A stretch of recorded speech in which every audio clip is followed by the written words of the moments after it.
Hello friends, I am Aarti Prajapati YouTube channel पर आप सभी का हार्दिक स्वागत करती हूँ। दोस्तों, आज के करंट अफेयर्स में हम देखने वाले हैं डेली करंट जीके के बारे में। ओके, तो अब से हम डेली करंट के साथ साथ डेली करंट जीके भी स्टार्ट कर रहे हैं, ताकि जीके का भी आपको नॉलेज हो जाए। ओके, तो आज हम कुछ क्वेश्चन लेकर आए। आई होप आपको वीडियो अच्छा लगेगा।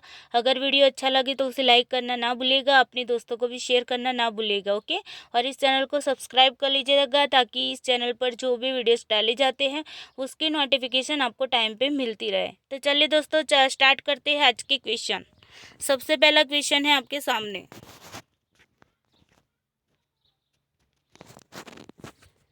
क्वेश्चन है CECPA के बारे में सही कथन चुनें। तो यहाँ पर आपको दो कथन दिए गए हैं और उनमें से आपको बताना है कि कौन सा सही है। ओके, पहला कथन है, यह एक अफ्रीकी देश के साथ भारत द्वारा हस्ताक्षरित होने वाला पहला व्यापार समझौता है।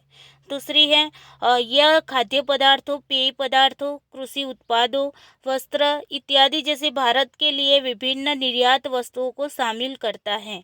तो यहाँ पर आपका आंसर आएगा, दोनों ही जो कथन है वो आपके क्या है, सही है, यानी कि c is the correct answer. Okay, तो यहाँ पर थोड़ा सा पहले देख लेते हैं कि CECPA का फुल फॉर्म क्या है, ये भी आपको पता होना चाहिए।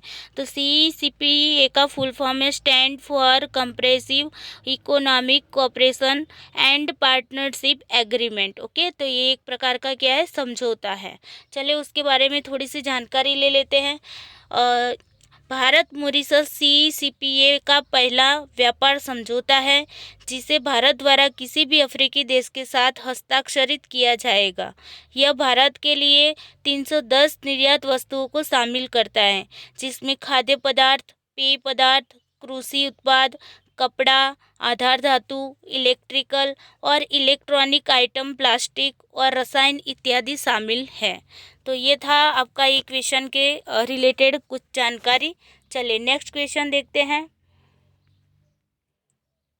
क्वेश्चन है, मॉरिशस के वर्तमान प्रधानमंत्री कौन है?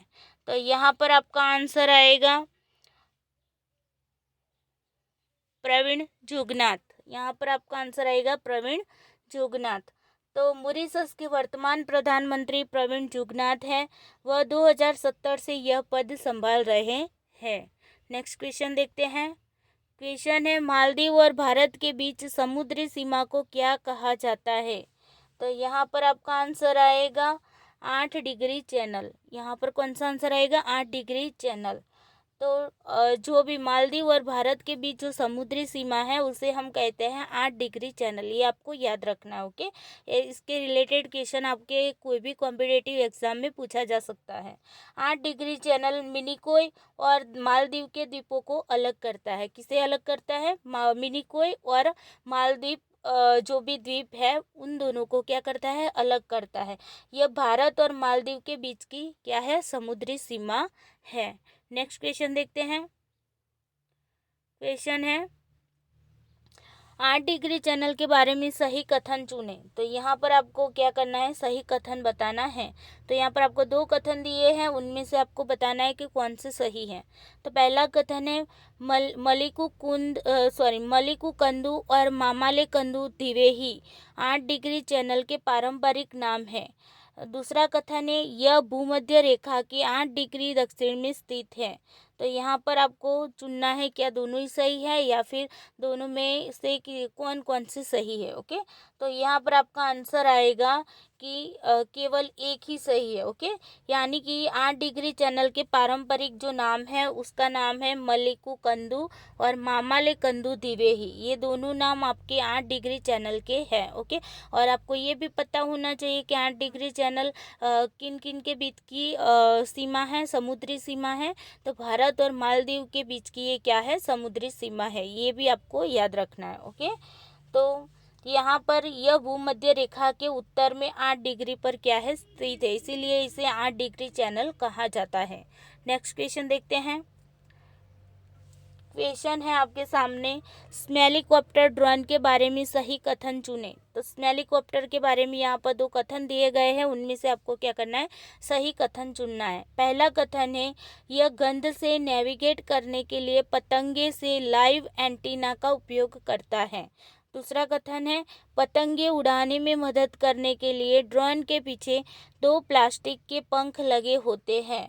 अब आपको आंसर बताना है, तो यहाँ पर आंसर आएगा 1 और 2 दोनों ही क्या है, सही है। ओके, तो हेलीकॉप्टर गंध से नेविगेटर करने के लिए एक पतंगे से क्या करना होता है, एक जीवित एंटीना का उपयोग किया जाता है। निर्माताओं ने ड्रोन के पीछे 2 प्लास्टिक के पंखों को संलग्न किया है ताकि वह लगातार हवा में उड़ने में क्या कर सके, मदद कर सके। ओके, चले नेक्स्ट क्वेश्चन देखते हैं। क्वेश्चन है कि हेलीकॉप्टर में किस मोथ के एंटीना का उपयोग किया जाता है। तो यहाँ पर आपका आंसर आएगा टोबैको हॉक मोथ। ओके, तो हेलीकॉप्टर में किस मोथ के एंटीना का उपयोग किया जाता है, तो टोबैको हॉक मोथ उसका उपयोग किया जाता है। ओके, चलिए नेक्स्ट क्वेश्चन देखते हैं। क्वेश्चन है सिनोली के बारे में सही कथन चुने। तो सिनोली के बारे में आपको सही कथन बताने हैं। तो यहाँ पर 2 कथन है। कथन 1 है यहाँ पर दफन स्थल सिंधु घाटी सभ्यता से अलग है, और दूसरा है सिनोली में पाए जाने वाले ताबूत 4 पैर वाले होते हैं। तो इनमें से कौन से कथन सही है, तो यहाँ पर आपका आंसर आएगा दोनों ही सही है। ओके, यानी कि 1 और 2 दोनों ही क्या है, सही है। सिनोली में दफन स्थल सिंधु घाटी सभ्यता से अलग हैं, और सिनोली में जो पाए जाने वाले ताबूत होते हैं वो कैसे होते हैं, 4 पैर वाले होते हैं, और कब्रों में भूमिगत कक्ष होते हैं। ओके, चलिए नेक्स्ट क्वेश्चन देखते हैं। क्वेश्चन है भारत द्वारा 28 फरवरी 2021 को ब्राज़ील से कौन सा उपग्रह लॉन्च किया गया है। तो यहाँ पर आपका आंसर आएगा एमेजोनिया 1। ओके, तो भारतीय अंतरिक्ष अनुसंधान संगठन जिसे हम कहते हैं इसरो, तो इसरो ने 28 फरवरी 2021 को polar satellites launch vehicle PSLV C51, okay मैं यहाँ पर लिख देता हूँ PSLV C51। ओके, तो पोलर से ये क्या है, पोलर सैटेलाइट है, और पोलर सैटेलाइट लॉन्च व्हीकल जिसका फुल फॉर्म है PSLV का फुल फॉर्म क्या है, पोलर सैटेलाइट लॉन्च व्हीकल। तो polar satellite launch vehicle C51 को ब्राज़ील 1 उपग्रह और संयुक्त राज्य अमेरिका और भारत के 18 अन्य उपग्रहों को सतीश धवन अंतरिक्ष केंद्र से प्रक्षेपित किया। ओके, यहाँ पर हम थोड़ी सी जानकारी ले लेते हैं इसरो के बारे में। तो इसरो आखिर है क्या, इसरो का फुल फॉर्म अगर पूछा जाए तो the Indian space research organisation. ये इसरो जो है वो क्या है, एक स्पेस एजेंसी है, और इसकी स्थापना कब हुई थी, तो 15 अगस्त 1969 में हुई थी, और उसका हेड क्वार्टर है बेंगलोर में। बेंगलोर कहाँ पर आया, तो कर्नाटक में, और कर्नाटका की राजधानी है बेंगलोर। ओके, और उसके डायरेक्टर यानी कि इसरो के डायरेक्टर कौन है, K-Sivan। अगर K-Sivan का फुल फॉर्म पूछा जाए तो वो भी आपको पता होना चाहिए। तो K-Sivan का फुल फॉर्म है कैलाश वड़िवू सिवन। ओके, कैलाश वड़िवू सिवन। चलिए नेक्स्ट क्वेश्चन देखते हैं। क्वेश्चन है पेपरलेस बजट पेश करने वाला भारत का पहला राज्य कौन सा है। तो पेपरलेस बजट पेश करने वाला भारत का पहला राज्य आपका है उत्तर प्रदेश। ओके, यहाँ पर उत्तर प्रदेश आएगा, उत्तर प्रदेश। ओके, तो 22 फरवरी 2021 को 22 फरवरी 2021 22 फरवरी 2021 को उत्तर प्रदेश भारत का पहला राज्य बना जिसने क्या किया, पेपरलेस बजट पेश किया। ओके, ये भी आपको याद रखना है। चलिए नेक्स्ट क्वेश्चन देखते हैं। क्वेश्चन है गुजरात में नरेंद्र मोदी स्टेडियम के बारे में सही कथन चुने। यहाँ पर आपको सही कथन बताने हैं। तो यहाँ पर कथन दिया गया है, पहला है यह भारत का सबसे बड़ा स्टेडियम है और दुनिया का दूसरा सबसे बड़ा स्टेडियम है। दूसरा कथन है यह मेलबोर्न क्रिकेट स्टेडियम से छोटा है।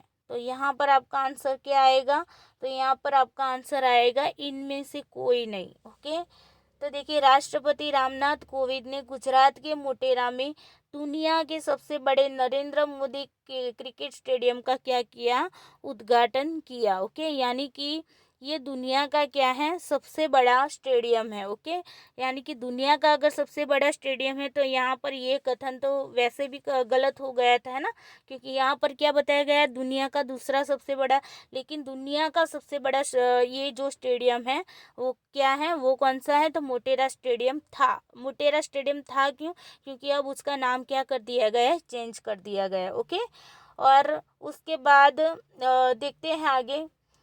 तो नए स्टेडियम ने आकार में मेलबोर्न क्रिकेट स्टेडियम को भी क्या कर दिया है, पीछे छोड़ दिया। तो मेलबोर्न क्रिकेट स्टेडियम है उसे क्या कर दिया है, इसे भी उसने पीछे कर दिया है। इसीलिए ये हमारा जो दोनों ही कथन थे वो क्या थे, गलत थे। ओके, और आपको ये भी पता होना चाहिए कि ये मोटेरा स्टेडियम का नाम बदलकर अब क्या कर दिया गया है, नरेंद्र मोदी स्टेडियम कर दिया गया है। ये भी आपको याद होना चाहिए। तो चलिए दोस्तों, आज के 10 क्वेश्चन आई होप आपको अच्छे लगे होंगे। वीडियो अगर अच्छा लगा है तो इसे लाइक कर दीजिएगा, अपने दोस्तों को भी शेयर कर दीजिएगा, और इस चैनल को सब्सक्राइब करना ना भूलें, ताकि इस चैनल पर जो डेली इस तरीके का करंट अफेयर्स और डेली करंट जीके जो रखा जाएगा वो उसकी नोटिफिकेशन आपको टाइम पे मिलती रहेगी। तो चलिए दोस्तों, आज के लिए इतना ही। Thank you so much.